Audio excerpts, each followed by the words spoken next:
Welcome back to Uncanceled on KCMO Talk Radio. I'm very excited to speak with our next guest. He's J.J. Carrell, former deputy in charge U.S. Border Patrol for 24 years in the San Diego sector. He's got a great book out. It's called Treason, the Biden Administration's Strategic and Malicious Destruction of America's Sovereignty. It is, of course, about the border. He also does a podcast called Truth with J.J. Carrell. We're pleased to have J.J. on the show. J.J., how are you today? I'm doing great. Thank you very much for having me on. First thing, congratulations on a great body of work, not just with the Border Patrol, but this book that you've written. You are easily a great American who is very concerned about the sovereignty of our nation. Walk me back a little bit here. Tell me about your experience with the Border Patrol and, what you saw and when you thought, wow, okay, our sovereignty in America here is under threat. I did 24 years in the United States Border Patrol, and I worked primarily in San Diego and the Arizona corridor. And my last year in the United States Border Patrol, I was Deputy Patrol Agent in Charge, and my last year was Joe Biden's first year. So I transitioned from the greatest border president in the history of America, Donald Trump, to the absolute worst in Joe Biden. So I witnessed the treason, and I call it what it is. It's treason, what Joe Biden's administration did to America's sovereignty. I watched 94 executive orders cascade down to the stations on day one of his presidency, obliterating the most secure border in the history of America. Let me give your audience just an idea, context, what I'm talking about. Under Donald Trump, toward the end of his career, end of his first term, we were averaging about 500, 600 arrests a day. That's basically nothing over a 2,000-mile southern border and 5,400-mile northern border. Day one of Joe Biden to the very last day of his presidency, we averaged between 5,000 and 20,000 arrests every single day. And we released every single one of them into America. That is like loading up the Chiefs Stadium every week to capacity and then releasing everyone in Arrowhead into America every week for 4 years. So you did that for a year, and then did you say, listen, I'm not doing my job anymore. I can't keep doing this? Why did you decide at that point to depart? I had been banging my head against the wall for almost 22 years. Because of the first 2 years of President Trump's presidency, remember, he had Paul Ryan and Mitch McConnell sabotaging everything. And I get very passionate about that because those two men would not build the wall for Trump. And I watched my men, the men that I had control over, get rocked, get hit in the head with rocks, get surgery after surgery from fights and falling off cliffs because our government would not protect our nation. And so the Republican Party did that to Donald Trump. So after 24 years, I saw the writing on the wall, and I knew how I was, meaning I would never follow these unconstitutional orders, and I would begin to, and as I was, sabotaging their actions, releasing people. You cannot release illegal aliens into America. It's against the law. The Immigration and Nationality Act states that you cannot do that. So I knew that I was up against a machine that I was never going to win. So I did I believe, the honorable thing, and I said I'm going to retire. And I'm angry about it because we had, and this is just my belief, and it's coming out to be actually true, that the 2020 election was stolen. I being a professional Border Patrol agent, we were within 6 to 9 months of his second term of shutting the border down completely. And Donald Trump has proven that on day one of taking his second presidency. He shut the border down on day one. That means Joe Biden and his administration strategically, intentionally, and purposely opened the border for 4 years to destroy America. And he has, and he's been successful in doing it. And I know you've stated that you believe 30 million illegal aliens have entered the United States from 180 different nations around the world, and that's where non-government organizations come in. Can you walk me through what you know about what happened under the Biden presidency, not just opening the border, but how they facilitate? We've learned about, like, most Americans didn't know what USAID was. We didn't know what USAID was. How does this work? How did the Biden administration work with NGOs and bring illegals into America? Thank you for asking that question because this is the linchpin. The non-governmental organizations are the money laundering mechanism of the federal government. So they use USAID. Doge through Elon Musk has proven this. Everything that I'm talking about now has already been validated. Everything I've written about in my books has been validated by Trump and Doge. What we did is we took tens, if not hundreds of billions of dollars from USAID, gave it to NGOs, international NGOs, the United Nations, IOM, Catholic Charities, Jewish Family Services, HIAS, on and on and on, George Soros funded NGOs, and we gave them billions and billions of dollars to move 30 million people to the Mexican border. Then our government took the monies from DHS, funneled it and cleaned it through FEMA. FEMA gave it to all the domestic NGOs that were just basically connected to the international NGOs, and we brought those 30 million people into the interior of America. That is the crime of the century. Our government funded our own demise. And if you don't like my number of 30 million, which I believe is almost conservative, then let's just go off of what the federal government admitted. They've admitted in courts of law and through FOIA and through their own website to bringing in 18 million people in 4 years. You don't like my number, you think that I'm a crank? Fine. Let's go off of what the government says, 18 million. There, I'm telling you and your audience, the federal government has admitted to right now 40 million illegal aliens are living in our country, and I am telling you through my data and the people that I know and the resources that I have that it is 1 in 6 to 1 in 7 residents in America is an illegal alien. Thus, we get to a number of 50 million people in America are illegal aliens. Look at what our leaders have done to America. J.J. Carrell's our guest. He's a former deputy in charge, U.S. Border Patrol in the San Diego sector. He's now the author of the book Treason, the Biden Administration's Strategic and Malicious Destruction of America's Sovereignty. He's also the host of a podcast called Truth with J.J. Carrell. It's not spelled like the lady's name. It's Carrell. If you want to find that anywhere you listen to podcasts, I think you'll find this to be very good. So what do you think about all these people that are here? We've had reports that people are scared. Illegals are scared. There's been some self-deportation. Some people have gone home. We've seen some caravans go across the border.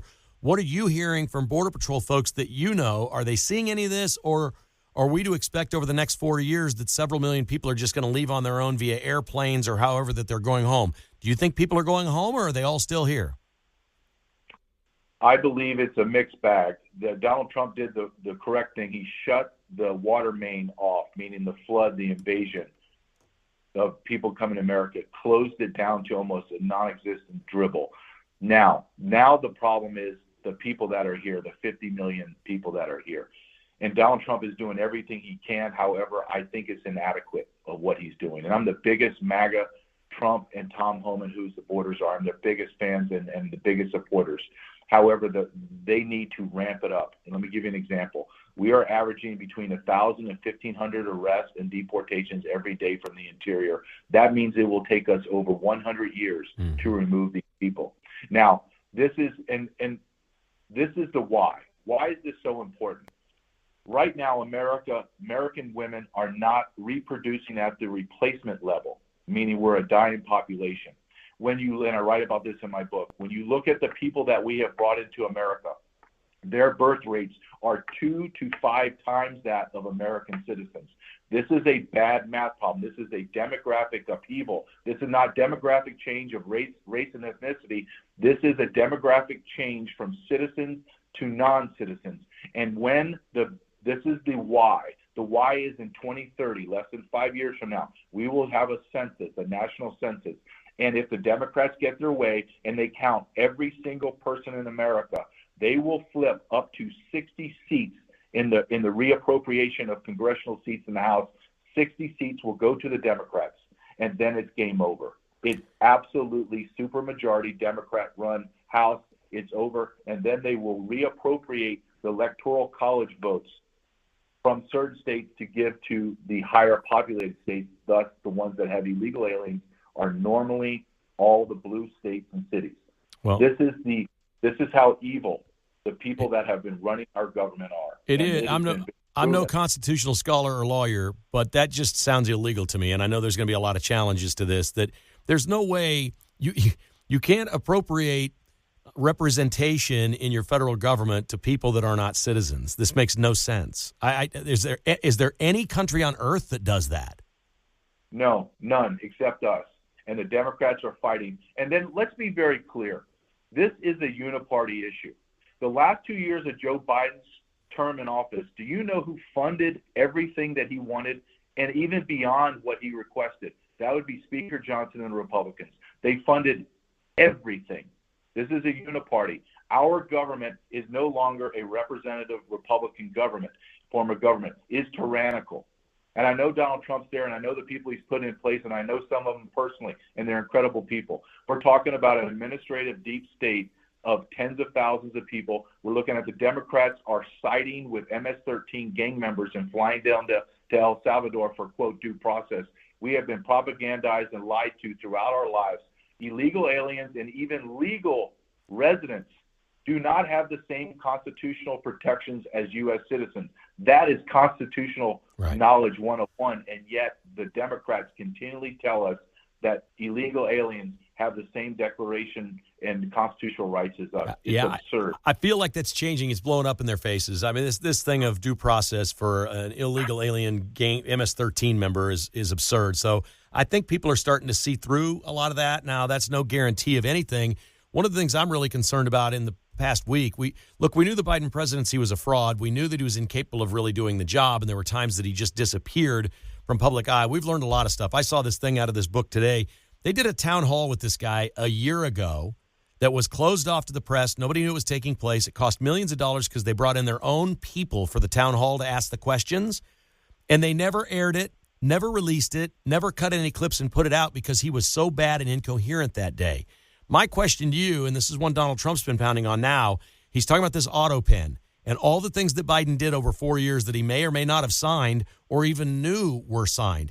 When you've seen what happened at the border, does it lead you to believe there was a group of people inside the White House, in the inner circle, that were running this thing and it wasn't really Joe Biden? Because there's nowhere in Joe Biden's history that says he would have done this at the border. I mean, there's nothing. It's almost like he either didn't know or they were pulling one over on him.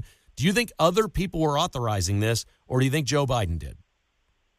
I think Joe Biden had a hand in it on some level. He was incoherent, but he did make statements of open borders and unrelenting waves of immigration. However, I know that in the depth of my heart and my soul and in my intellect, from my experience, that the cabal behind Joe Biden, the Obama, the Clintons, the Susan Power, all those people, they conspired to create the chaos on the southern border in order to fundamentally transform America. Let me give you an example. Donald Trump is signing executive orders after executive orders right now. He has been planning this out for years. This didn't just happen overnight. The same thing with Joe Biden. He didn't wake up one day on his first day of office and begin to create executive orders.